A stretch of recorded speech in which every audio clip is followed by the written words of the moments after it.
I was stirring my morning coffee when my phone buzzed with a notification that made my blood run cold. Someone had tagged me in a Facebook post about my own funeral. My hands trembled as I read the caption, "Rest in peace, Alina. Gone too soon. Services tomorrow at 2 p.m. If you're enjoying our stories, please subscribe and tell us in the comments where you're watching from. Now let's continue with today's story. The post had dozens of comments. People I hadn't spoken to in years were sharing memories, offering condolences to my family. My own mother had responded with crying emojis and, "Thank you all for your love during this difficult time." I sat there very much alive, staring at my own obituary photo, a picture stolen from my Instagram. My heart hammered against my ribs as the reality hit me. My family was hosting my funeral, without me being dead. I called my sister Camille immediately. It went straight to voicemail. Then my mother. Same thing. My brother Luke's phone was disconnected entirely. Something was terribly wrong. I'd been estranged from my family for 3 years after a massive fight about money. They'd always seen me as their personal ATM since I'd built my marketing business from nothing. When I finally said no to another emergency loan that would never be repaid, they cut me off completely. But hosting my fake funeral, that was a new level of crazy. I grabbed my laptop and started digging deeper into social media. The funeral home's page confirmed it. Services for Alina Harris tomorrow at 2 p.m. Full viewing, burial to follow. My hands were shaking so hard I could barely type. What were they planning? And more importantly, what did they think they'd gain from pretending I was dead? Then it hit me like a freight train. The life insurance policy. The one my mother had insisted I get 5 years ago, with her as the beneficiary just in case. $500,000. They were trying to kill me off, literally. I spent the next 6 hours unraveling the web my family had spun around my supposed death. Each discovery made my stomach churn worse than the last. Starting with public records, I found the death certificate filed just 4 days ago. Cause of death: car accident. Location: a remote highway 3 states over. The signature belonged to some doctor I'd never heard of in a town I'd never visited. But here's where it gets sick. My mother had already contacted my life insurance company. I called them, pretending to be handling affairs for a deceased family member, and learned she'd submitted the initial claim that morning. $500,000 pending investigation. The beneficiary seemed very distraught, the agent told me. She mentioned wanting to hold the funeral quickly due to the condition of the body. I nearly threw up. My own mother was spinning lies about my mutilated corpse to speed up her payday. I kept digging. The funeral home had been paid in advance, $15,000 in cash. That was odd for a family that constantly claimed to be broke. Where did that money come from? Then I found the real smoking gun. 3 weeks ago, Luke had taken out a second life insurance policy on me through his employer's supplemental coverage. Another $200,000 with him as sole beneficiary. $700,000 total. That's what my life was worth to them. My phone rang. Unknown number. Hello. Alina. Oh my God, girl, I heard about the accident. Are you okay? It was my cousin Denise from Atlanta. Sweet, naive Denise who still believed family loyalty meant something. Denise, what accident? Who told you I was hurt?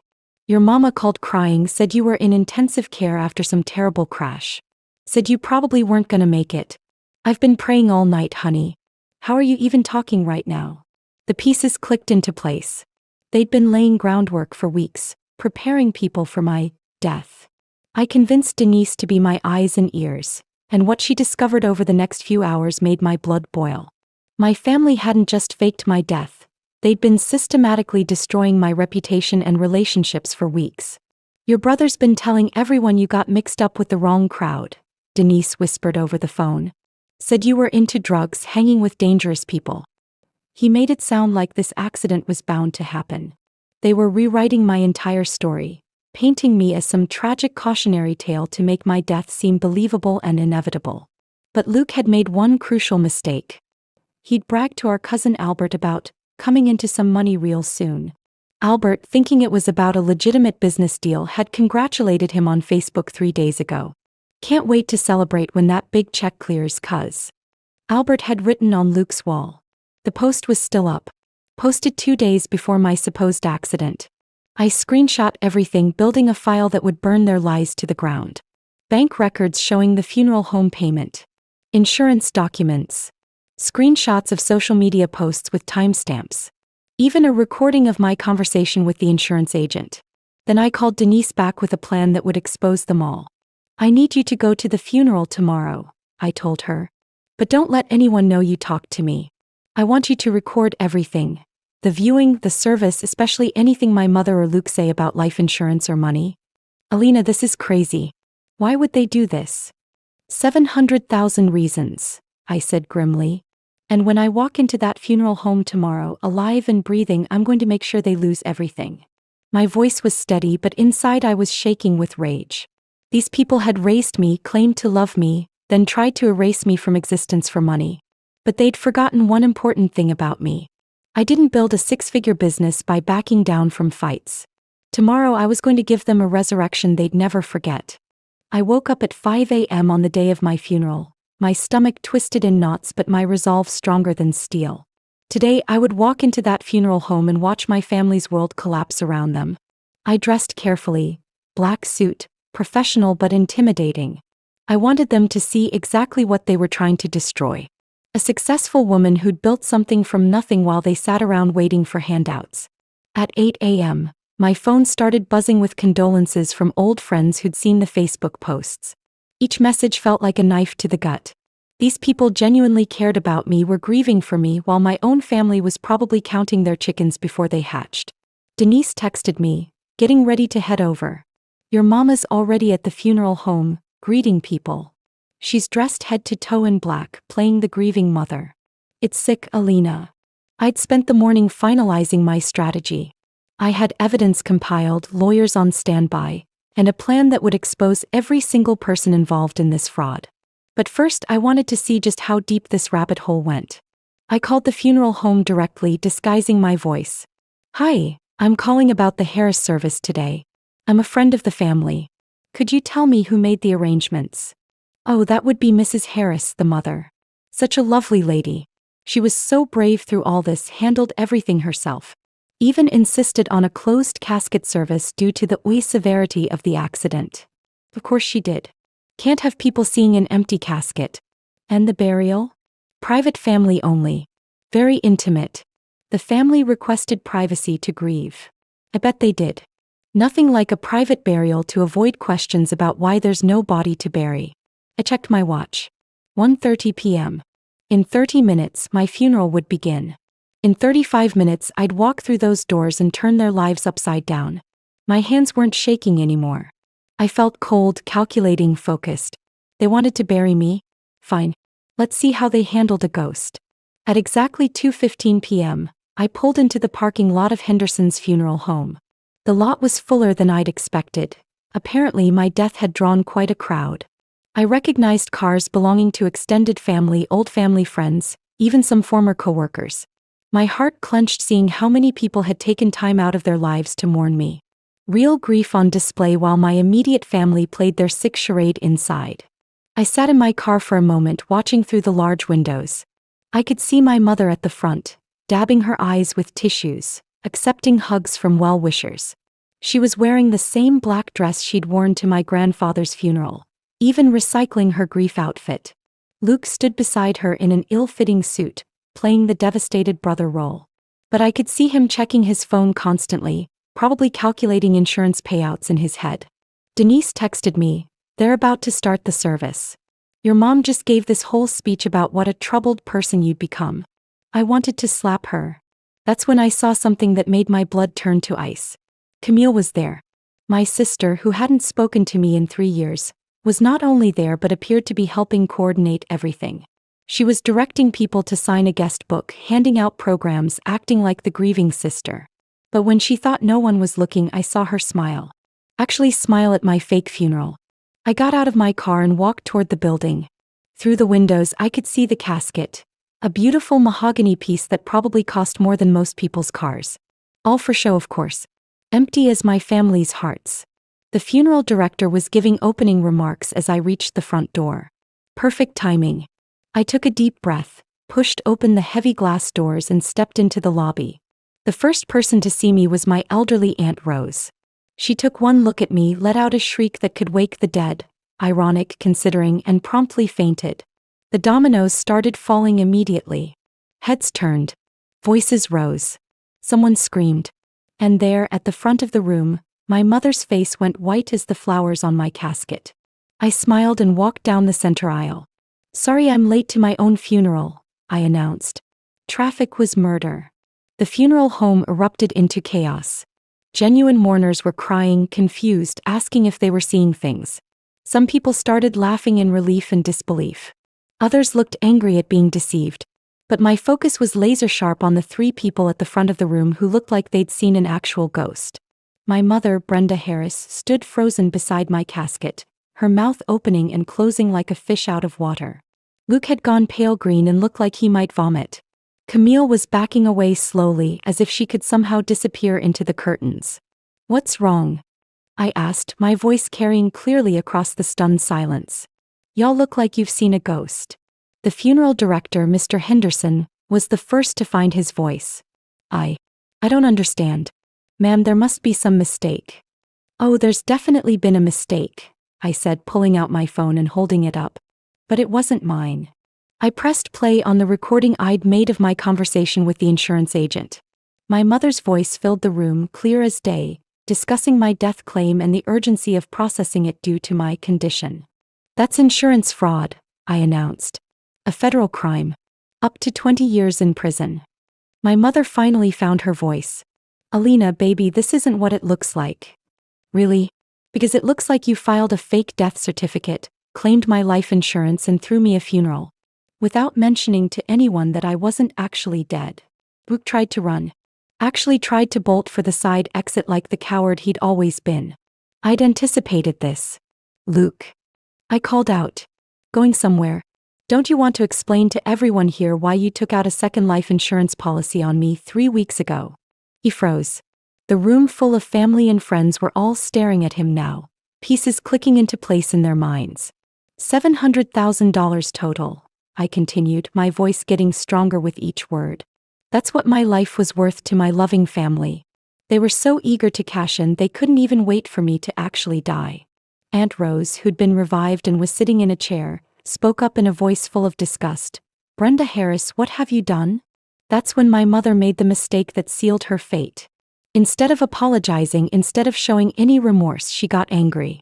"You selfish little bitch," she snarled, her mask finally dropping completely. "You cut us off. Your own family. We raised you, we deserved. You deserved nothing." I roared back. The crowd in the funeral home had gone dead silent, every eye fixed on the drama unfolding at the front. My mother's outburst had revealed exactly who she really was, and there was no taking it back. "You want to talk about what you deserved?" I stepped closer to her, my voice steady and cold. "Let's talk about the $50,000 I loaned you to save your house. Never paid back. The $15,000 for Luke's legal fees when he got arrested. Never paid back. The countless emergencies that always seemed to coincide with your shopping sprees." I turned to address the room full of our extended family and friends. For years they treated me like a personal bank account. Every family gathering became a guilt trip about how I was forgetting where I came from if I didn't hand over more money. When I finally said enough was enough, they cut me off completely. My cousin Albert stood up from the back row. "Hold up. Luke, didn't you tell me last month that Alina was on drugs?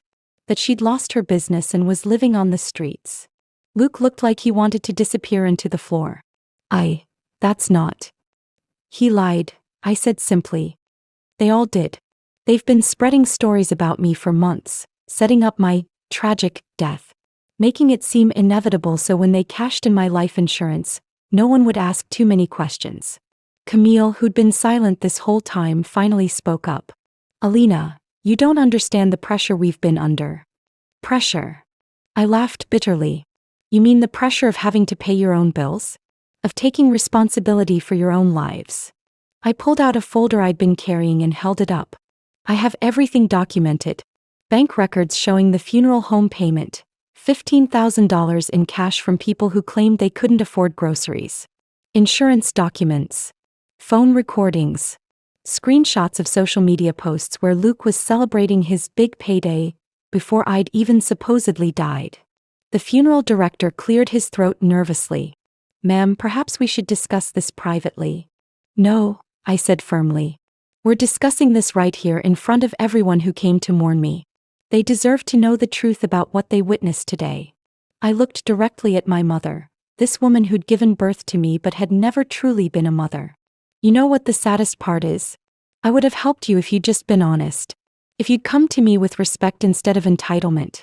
But instead you chose to literally try to erase me from existence. My mother's face crumpled, but I wasn't buying the crocodile tears anymore. I'm done, I announced. With all of you. What happened next unfolded faster than I'd anticipated. Within hours of my resurrection, law enforcement was involved, and my family's house of cards began collapsing spectacularly. I'd spent the morning after the funeral at the district attorney's office, armed with my evidence folder and a digital trail that painted a crystal-clear picture of premeditated fraud. The prosecutor, a sharp-eyed woman named Davidson, reviewed everything with the intensity of a hawk studying prey. This is one of the most brazen insurance fraud cases I've seen, she told me, shaking her head. They didn't just fake your death. They created an entire fictional narrative, involved multiple institutions, and were actively collecting on fraudulent claims. The FBI got involved because the insurance fraud crossed state lines. Apparently, the fake death certificate had been filed in another state to make it harder to verify quickly. By Wednesday, all three of them were arrested. I watched from my lawyer's office as the news crews filmed Luke being led out of his apartment in handcuffs. His face was blotchy and red, and he kept shouting about how this was all a misunderstanding. My mother's arrest was more dramatic. She'd barricaded herself in her house and refused to come out, screaming at police that her daughter was ungrateful and vindictive. It took them 3 hours to convince her to surrender. Camille tried to play the victim, claiming she'd been manipulated by our mother and brother. But the evidence showed she'd been actively participating, even helping to spread the false stories about my supposed drug problems and dangerous lifestyle. The insurance companies were furious. Not only had they nearly paid out fraudulent claims, but the publicity was making them look foolish. They were pursuing their own civil suits to recover their investigation costs and damages. But the most satisfying call came from our family friend Mrs. Lucinda, who'd known me since I was 5 years old. "Baby," she said, her voice warm with affection, "I want you to know that half the people at that funeral left talking about how disgusting your family's behavior was.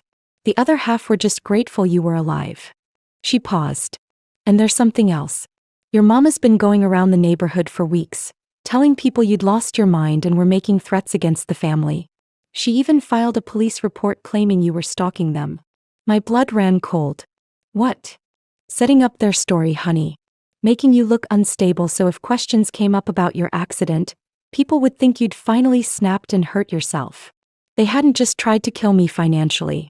They'd been trying to destroy my reputation, my relationships, my entire identity. But they'd underestimated one crucial thing. I was stronger than they'd ever given me credit for." The deeper law enforcement dug, the more shocking the conspiracy became. What I'd thought was a simple insurance fraud had tentacles reaching back years into my family's financial dealings.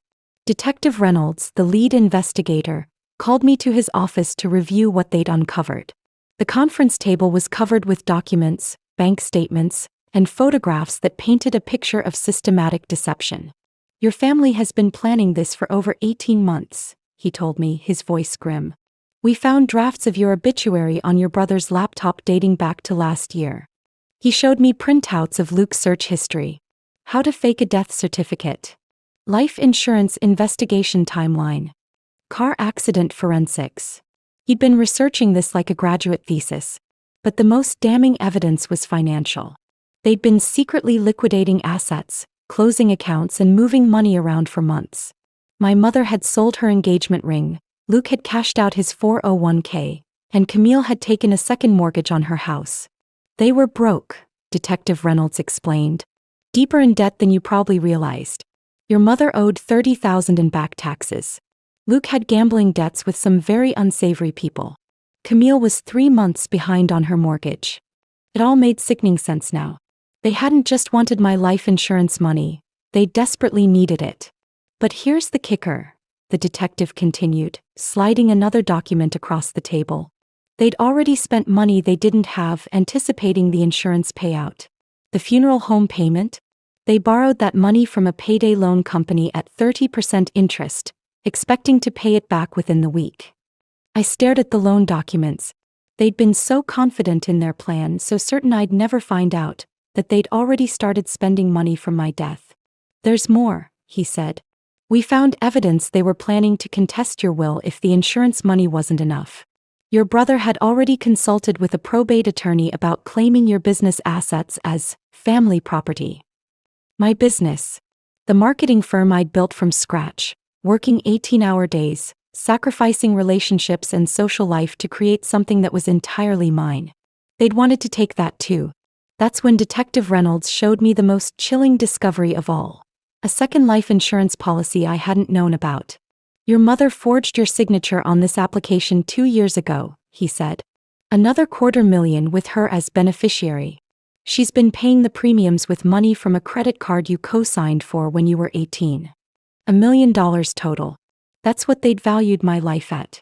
I sat in that sterile conference room, surrounded by evidence of my family's betrayal, and felt something shift inside me. The hurt was crystallizing into something harder, more focused. They'd made the biggest mistake of their lives. They'd left me alive to fight back. Words spread through our community like wildfire, and the court of public opinion was swift and brutal in its judgment. My family had underestimated how many people genuinely cared about me and how disgusted they'd be by this betrayal. Mrs. Weaver, who owned the restaurant where my family frequently ate, banned them permanently after seeing the news coverage. "Family who try to kill their own daughter for money not welcome here," she told the local reporter, her broken English somehow making the condemnation more powerful. The beauty salon where my mother had gotten her hair done for 20 years refused to serve her. The grocery store where Luke worked fired him immediately. Camille's neighbors started a petition to get her evicted from the apartment complex. But the most devastating blow came from our church. Pastor Howard delivered a sermon the Sunday after their arrests that was talked about for weeks. He never mentioned my family by name, but everyone knew exactly who he was talking about. "There are those among us who have forgotten the most basic commandment," he thundered from the pulpit. "Honor thy father and mother, yes, but what of the commandment that parents love their children as God loves us? What of those who would devour their young for pieces of silver?" The congregation was dead silent. My family had been prominent members for decades. My mother sang in the choir. Luke had been a deacon. "When we pervert the bonds of family for greed," Pastor Howard continued, "we commit a sin so profound it shakes the very foundation of our community. A parent who would sacrifice their child for money has already died in their soul." I heard about the sermon from Denise, who called me crying. "Half the congregation walked out when he was done," she told me. Not because they disagreed, but because they were too emotional to stay. The social media reaction was even more brutal. Someone had started a hashtag #FakeFuneralFamily. The story had gone viral with thousands of comments expressing outrage and support for me. But there were also the cruel comments, mostly from people who didn't know the full story. "She must have been a terrible daughter for them to hate her this much. Family doesn't just turn on you for no reason." Those comments stung because part of me wondered if they were right. Had I been too harsh when I cut them off? Had I driven them to this desperation? Then I'd remember the evidence folder. The forged signatures. The months of planning. The lies they'd spread about my character and mental state. This wasn't a desperate act by a struggling family. This was a calculated attempt to destroy me for profit. The doubt would fade, replaced by something harder and more determined. They'd wanted me dead and buried. Instead, they'd created a monster they couldn't control. Me with nothing left to lose and everything to fight for. 3 months after my resurrection, I sat in Prosecutor Davidson's office preparing for what would be the trial of the decade in our small city. The case had attracted national attention, with legal experts calling it one of the most brazen family fraud cases in recent memory. "Your testimony will be the cornerstone of our case," Davidson explained, reviewing her notes. "But I need you to be prepared for what their defense attorneys are going to try to do to you." He was right to warn me. My family had hired expensive lawyers, funded by a legal defense loan they'd somehow qualified for, and their strategy was becoming clear. Paint me as an unstable, vindictive daughter who had driven her loving family to desperation. Luke's lawyer had already filed motions requesting my medical records, claiming I had a history of mental illness that made me an unreliable witness. My mother's attorney was preparing to argue that her actions were motivated by genuine concern for my welfare, not greed. The most offensive strategy came from Camille's defense team. They were planning to argue that she was the real victim here, manipulated by our mother and brother, and traumatized by having an abusive sister who had financially abandoned the family. They're going to try to put you on trial instead of them, Davidson warned.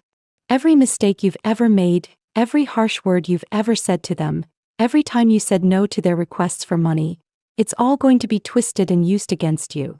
But I wasn't the scared, confused woman who discovered her own fake funeral 6 months ago. I'd spent those months working with therapists, rebuilding my support network, and most importantly, documenting everything. I had recordings of conversations going back years where my family had made increasingly aggressive demands for money. I had text messages showing their manipulative tactics.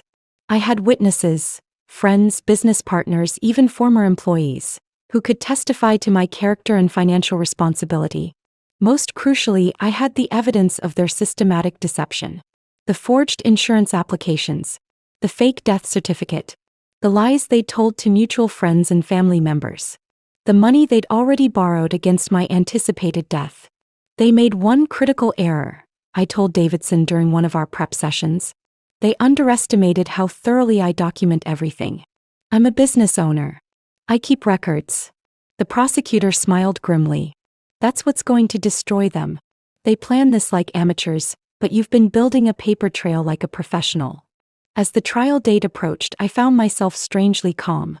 The initial shock and betrayal had burned away, leaving behind something cleaner and more focused. I wasn't just seeking justice for myself. I was standing up for every person who'd ever been financially abused by family members, every daughter who'd been guilted into bankrolling other people's irresponsibility, every successful person who'd been made to feel guilty for setting boundaries. This trial wasn't just about insurance fraud. It was about the right to say no to family, the right to protect what you'd built, the right to exist without being seen as an ATM with legs. They tried to erase me for money. Instead, they were about to learn exactly what I was worth. The trial lasted 3 weeks, and every day brought new revelations that made my family's actions seem even more calculated and cruel. The evidence was overwhelming, the testimonies devastating, and the defense's attempts to paint me as the villain only made them look more desperate. The jury deliberated for just 4 hours. Guilty on all counts. My mother. Conspiracy to commit insurance fraud, filing false documents, attempted grand theft. 15 years in federal prison. Luke. Insurance fraud, conspiracy, identity theft, falsifying government documents. 12 years. Camille. Conspiracy, aiding and abetting fraud, perjury during the investigation. 8 years. I sat in that courtroom, surrounded by friends who'd supported me through this nightmare, and felt something I hadn't experienced in months: peace. But the legal victory was just the beginning. The civil suits were even more satisfying. The insurance companies sued them for investigation costs, legal fees, and punitive damages. The funeral homes sued for fraud and public embarrassment. Their reputation had taken a serious hit from the media coverage. I filed my own civil suit for defamation, emotional distress, and the cost of rebuilding my life after their systematic attempt to destroy me. The financial judgments totaled over $2 million. Everything they owned, houses, cars, bank accounts, retirement funds, was seized to pay the settlements. But the most satisfying moment came 6 months after the trial, when I received a call from the prison where my mother was serving her sentence. She wanted to apologize. I almost hung up immediately, but curiosity got the better of me. "Alina, baby, I know I did wrong," she said, her voice small and broken over the prison phone. "I was desperate and scared, and I made terrible choices. But I never stopped loving you." I let her talk for 10 minutes, listening to her pour out explanations and justifications and pleas for forgiveness. When she finished, I spoke for the first time. "You didn't love me," I said quietly. "You loved what I could provide for you. Love doesn't plan someone's fake funeral for money. But baby, I'm not your baby anymore. I'm not your daughter anymore. You made that choice when you tried to erase me for $700,000. I hung up and blocked the prison number. 2 years later, I was thriving. My business had actually grown from all the publicity.